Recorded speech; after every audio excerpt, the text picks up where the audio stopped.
I miss you. The message flashed across my wife's phone screen in the middle of our familiar kitchen. The warm yellow light fell over the oak dining table, a place once filled with family laughter, now cold like a morgue. The wall clock kept ticking steadily, yet inside me, time felt shattered. Each tick was a blade, cutting deeper into the trust that had once been unshakable.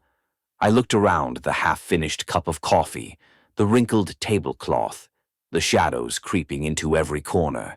And outside the window, the full moon hung silently, its pale light as cold and final as an irreversible verdict.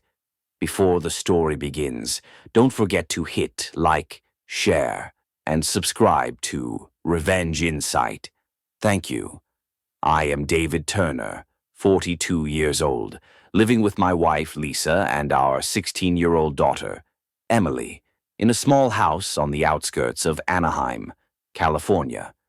The house has a white fence, a lawn I trim every weekend, and a garage where I spend most of my time making handmade wooden furniture.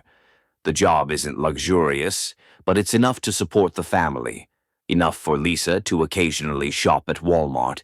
Enough for Emily to have new shoes for the basketball season. That's my pride, a simple but stable life.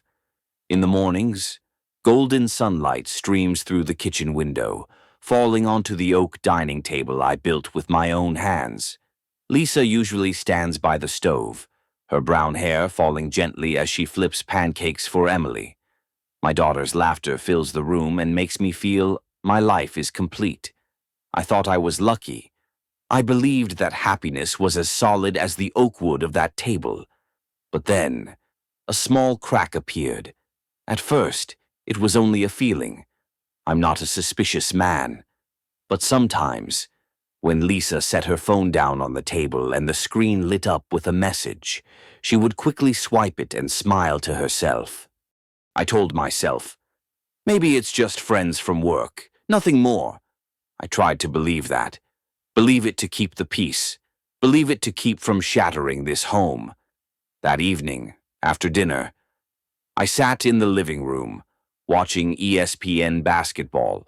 Lisa said, "I'm going to take a shower and sleep first." I nodded, not thinking much, but when I entered the bedroom later, I saw her phone on the nightstand, the screen blinking. A message popped up, just a glimpse of a few words. "I miss you." I froze. My heart pounded. I wanted to believe I had read it wrong, but the cold glow from the screen on my wife's face, pretending to be asleep, it was like a knife cutting into my trust. I lay down, turning my back, listening to the hum of the air conditioner in the night. I closed my eyes, but in my head there were only two words. Who's this? The next morning, Lisa was still gently making coffee, and Emily was still cheerfully telling stories about school. Everything seemed normal. Only I was different. Inside my chest, unease grew heavier, like a stone. I forced a smile, hiding it, but that smile was like a thin mask. The day passed with familiar sounds, the saw buzzing in the garage, cars driving by outside, the neighbor's dog barking whenever the mailman walked past. Everything still looked peaceful. Yet why did my heart feel so cold? I comforted myself. Maybe it's just a joke. Maybe a wrong number. But deep in my heart, I knew. The crack had already shown itself. The next night, I lay awake. The streetlight streamed through the curtains into long streaks on the ceiling. Lisa lay turned away from me, her breathing steady. I reached for her phone. The screen was locked. I stopped. My heart drummed. I set it down. A whisper echoed in my head. "You can't believe anymore, David?" I turned, looking out the window. In the sky, the full moon shone cold and bright. It reminded me that the truth, even when hidden, quietly exists, and one day it will be exposed. I exhaled softly, closing my eyes, but inside me, An intuition had awakened, and I knew, from that moment on, my life would never be peaceful again.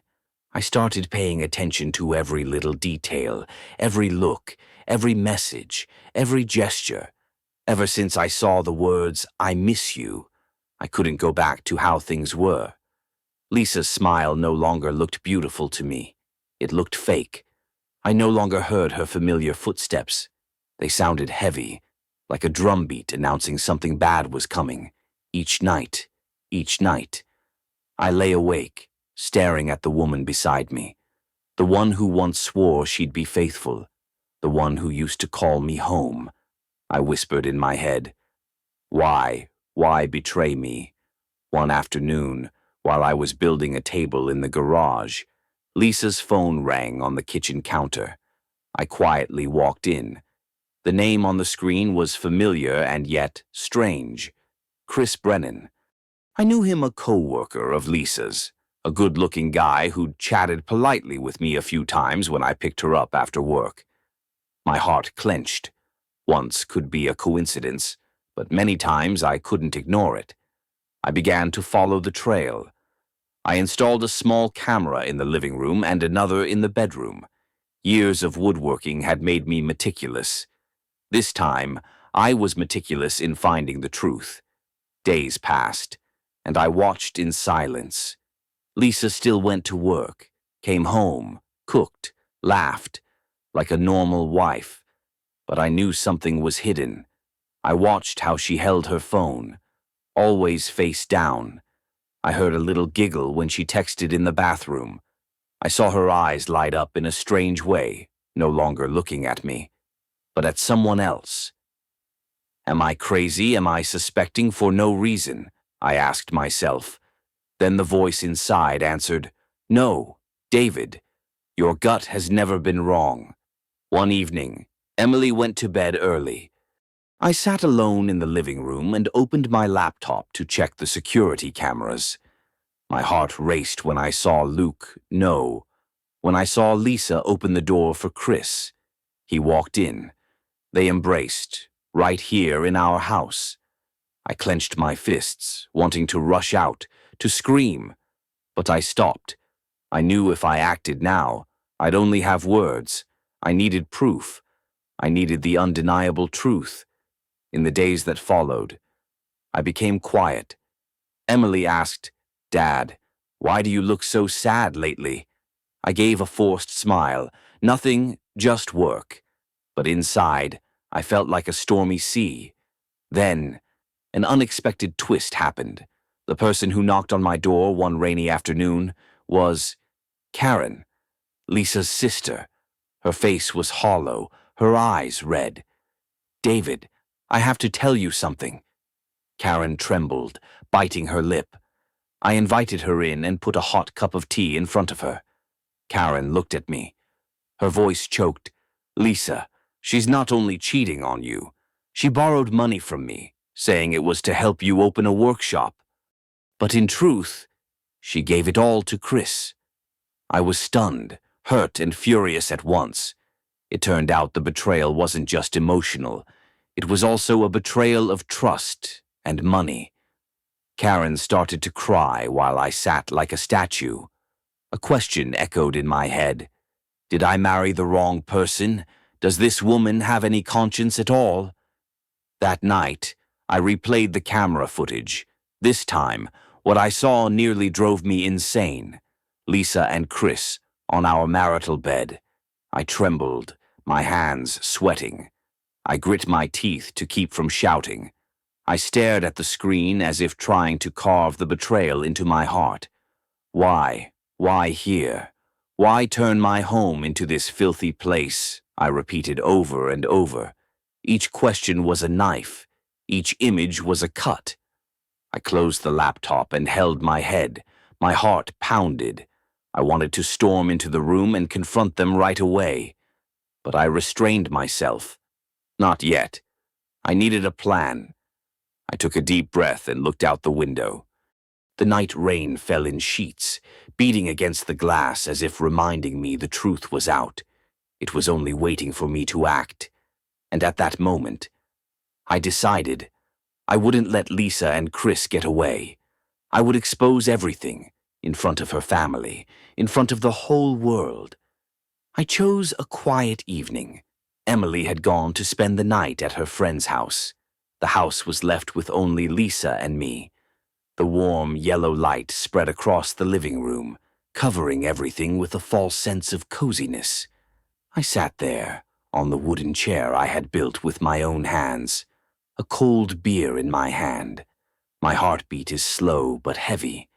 Lisa walked in, holding the familiar phone. She smiled, her voice light, as if nothing was wrong. "You're drinking alone. Is something bothering you?" I looked straight into her eyes, for the first time in days. I didn't look away. I spoke slowly, each word heavy like stone. "I want to ask you, is there anything you're hiding from me?" "Lisa." She froze for a moment, then forced out an awkward laugh. "Hide what? What kind of question is that? Are you overthinking again? I'm tired. I'll go upstairs." She turned to leave. I stood up. "Lisa, don't underestimate me. I'll ask again. Are you cheating on me?" The air froze. She turned back, her eyes shimmering with tears. "Why would you doubt me? All these years I've taken care of this family, taken care of Emily. And you think this of me? You're hurting me." David. Pretending. Always pretending. Inside. I was burning with fire, but on the surface, I remained calm.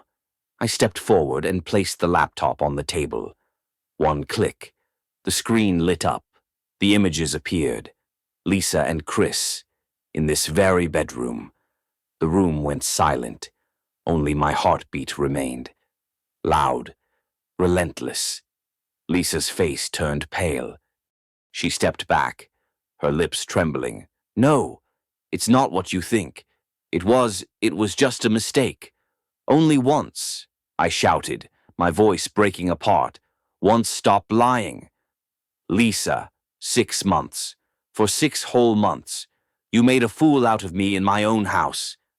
She burst into tears, collapsing onto the chair. "I'm sorry. I don't know why it happened. Chris said sweet things, and you were always busy, always working. I was weak. I was wrong." David. I looked at her. The woman who once was my whole world, now only a stranger. But it wasn't over. I wanted her to hear the whole truth. I pulled out my phone and dialed a number. A few minutes later, the door opened. Karen, Lisa's sister, walked in with their parents. Lisa raised her head, panicked. "Why? Why are you all here?" Karen looked at her sister, eyes filled with disappointment. "Lisa, do you still have anything to deny? David already showed us everything, even about the money you stole." Lisa's face went white. Her body trembled. "No, I didn't mean to." Her father, Thomas, snapped in anger. "Shut up, you've disgraced this family." The room filled with tears, with rage. I stood there like an outsider, watching everything fall apart. And then, the door opened again. A man appeared, Chris Brennan. He hadn't expected the entire family to be there. His eyes widened in shock. Lisa rushed to him, grabbing his hand. "Chris, tell them we're truly in love." Chris pulled his hand away, his face pale. "Lisa, don't drag me into this. I never promised you anything." The entire room fell silent. The plot twist lay bare, the unfaithful wife and the cowardly lover. Lisa collapsed, sobbing. No, this can't be. Chris, you said." I watched the scene unfold. A storm of feelings surged inside me. Pain, fury, and emptiness. The deepest betrayal was a shame that could never be erased. Lisa's parents stood up, turning away, unable to look at her. Karen covered her face, weeping. Chris bolted out the door, leaving Lisa on the floor, screaming in despair. And me, I said nothing. I sat back down, covering my face with my hands. I had no words left. Only one question echoed in my head: forgive or punish? The room was pitch dark after everyone left. Only me and Lisa, still on her knees on the floor. Her sobs echoed, blending with the ticking sound of the wall clock. Each tick felt like a hammer pounding against my heart. She lifted her head, her eyes swollen red, her voice trembling. "David, please, forgive me. I regret everything. I'll cut Chris off. I'll start over. For Emily. For this family." I looked at the woman before me. For so many years, I had loved her with all my trust. I once thought she was my safe harbor. But now, all I saw was a stranger, lost in lies. Questions echoed in my mind. If I forgive, will this scar ever heal if I stay? Will Emily grow up in a house built on lies? I walked to the window. Outside, the streetlight cast a glow on the wet sidewalk after the rain. A fleeting image caught my eye: a bare tree, broken branches scattered, just like this marriage. Lifeless. I turned back, my voice deep and cold. "Lisa, we're done. I'll be filing for divorce. My lawyer will contact you." She broke down in tears, collapsing. "No, you can't do this. I've lost everything. Emily will hate me." I cut her off, my voice sharp as steel. "You sowed betrayal. Now you reap the consequences. That's justice." In the days that followed, I did exactly as I said. I handed all the evidence to my lawyer. The court processed everything quickly, with the videos, the photos, and even the testimonies of Karen and Lisa's parents. Nothing was left unclear. The trial ended. I kept the house and won custody of Emily. Lisa was only granted visitation on weekends. I looked at my daughter's face as she heard the verdict. Emily gently held my hand and whispered, "I'll stay with you, Dad." Tears streamed down my face, not because I won, but because my daughter still believed in me. As for Lisa, she left the courthouse with a vacant look, her hair disheveled, her eyes hollow. No man was waiting at the gates. Chris had disappeared. I heard he lost his job for violating company policy. His car, still sprayed with the word "homewrecker," sat there as a laughingstock for the whole neighborhood. He lost his job, his reputation, and his place to live, and was forced to move back in with his elderly parents. And Lisa, she lost even more. She lost her family, the trust of her parents, and the respect of her own daughter. That was a harsher sentence than any court could ever deliver. One afternoon, Emily and I sat on the porch steps. The golden sunlight stretched across the white fence. My daughter leaned her head on my shoulder and softly said, "Dad, I'm proud of you for being strong.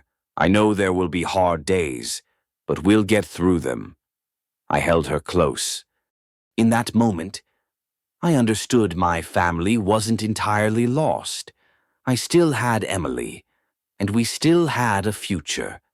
I decided to close down my old woodworking shop and move to a smaller town in Northern California, closer to relatives. I wanted to start fresh, in a place free of gossip, where Emily could grow up in peace. On moving day, I looked at the house one last time. A place that was once a dream, now only remained as a tear-stained memory.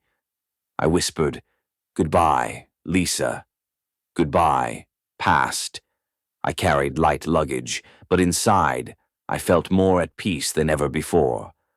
On the first night in our new home, I sat alone at a wooden table I had built myself, set down my beer, and gazed at the moonlight through the window.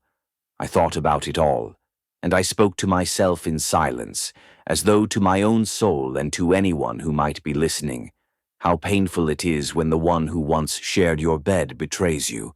But even more painful is living in lies. I chose the truth, no matter how cruel, because the truth freed me, and because my daughter deserves to live in a home without deceit. My story ends here, but to you, those who are listening, I want to ask, in your opinion, how should the wife in this story be punished? If you were in my place, would you forgive? Share your thoughts in the comments below. Don't forget to like, share this video, and subscribe to Revenge Insight so you won't miss the next story. Because betrayal can kill trust, but truth will always save those who dare to face it.